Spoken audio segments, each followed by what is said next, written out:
পারিবারিকভাবে বিয়ে হওয়ার পর স্ত্রীকে বলে স্বামী তোমাকে আমার পছন্দ হয়নি, এমন অবস্থায় স্ত্রীর করণীয় কি?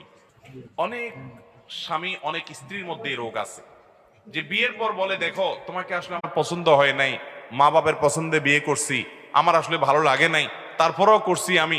এরকম অনেক অমানুষ ছোট লোক স্বামী, ছোট লোক স্ত্রী আছে না নাই?